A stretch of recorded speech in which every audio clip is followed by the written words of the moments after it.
फुलेची आम्ही जयंती साजरी करत आहोत। अशा क्रांतीमाता सावित्रीबाई फुलेला सुद्धा मी अभिवादन करते। आजच्या कार्यक्रमाचे अध्यक्ष, आजच्या कार्यक्रमाचे प्रमुख वक्ते, सर्व विचारमंत्री आणि इथे उपस्थित माझ्या सर्व मैत्रिणी, सावित्रीबाई फुले मंडळ आणि मी हा एक प्रकारचा आमचा नातच आहे। कारण ज्या वर्षीपासून मी यवतमाळात माझं लग्न होऊन आली, मला मायाताई भेटली आणि तेव्हापासून सावित्रीबाई फुले महिला मंडळ, मायाताई आणि आमच्या सविताताई आणि सगळ्या मैत्रिणी आम्ही सोबतच आहोत। आणि तेव्हापासून एक नातं माझं आणि सावित्रीबाई फुले मंडळाचं जुळलेलं आहे। आज ज्या मातेची आपण जयंती साजरी करत आहोत, मी कालही सांगितलं की ज्या मातेने मुलींची पहिली शाळा काढण्यासाठी ज्या रस्त्याने जाताना जे दगड आपल्या अंगावर घेतले, त्या दगडाचे घाव तिच्या कपाळाला लागले, ज्या घावातून जे रक्त माझ्या साऊच्या कपाळातून बाहेर आलं, त्या सगळ्या तिच्या वेदना, तिच्या मनाला झालेल्या वेदना, ह्या सगळं आज आपल्यावर कर्ज आहे। साऊचं, ज्योतिबाचं कर्ज आहे। आज 21व्या शतकाच्या आपण पुढे निघून गेलो असताना मी कर्जाची भाषा यासाठी करते, बँकेचं लोन आपण फेडतो, पण ज्या मायमाऊलीने आपल्यासाठी आपल्या जीवाचं रान केलं, ज्या क्रांतीबाईने प्रत्येक क्षणाला, प्रत्येक दिवसाला फक्त आणि फक्त आपल्यासाठी ते जगले, त्यांच्या वेदना आपण समजून घेणार आहोत की नाही?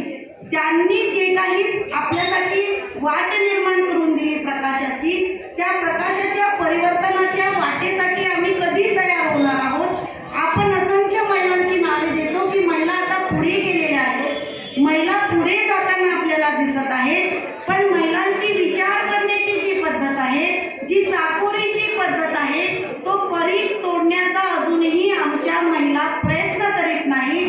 थोडा का होईना तो परीघ थोडा सैल करा, तोडण्याची हिंमत आमच्यामध्ये येईलच, पण जो आम्हाला जी चौकट दिलेली आहे, ती चौकट हलवण्याचं काम सावित्रीच्या विचाराने आम्हाला करावंच लागेल। चौकट थोडी हलायला लागली की ती आपोआप तुटून पडेल, म्हणून ती चौकट हलवण्याची जरी आमच्यामध्ये हिंमत येऊ द्या।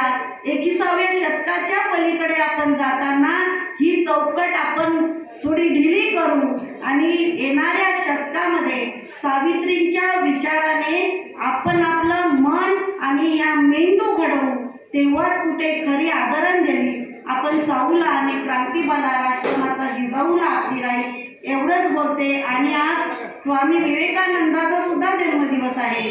आपण स्वामी विवेकानंद वाचलेले आहेत, पण सर्वात शेवटी स्वामी विवेकानंदांनी जी पुस्तकं लिहिलेली आहेत, त्या पुस्तकाचा आणि विज्ञानाचा संबंध त्यांनी आपल्या पुढे मांडलेला आहे। त्यांनी या जसा ज्योतिबांनी प्रहार केला, साऊंनी प्रहार केला, तो प्रहार विवेकानंदांनी या समाजव्यवस्थेवर केलेला आहे, ते आपल्यापर्यंत पोहोचत नाही।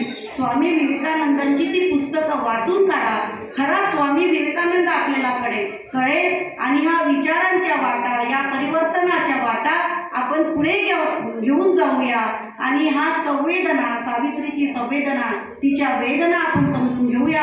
एवढंच मी बोलते आणि थांबते। जय ज्योती, जय क्रांती, जय देव।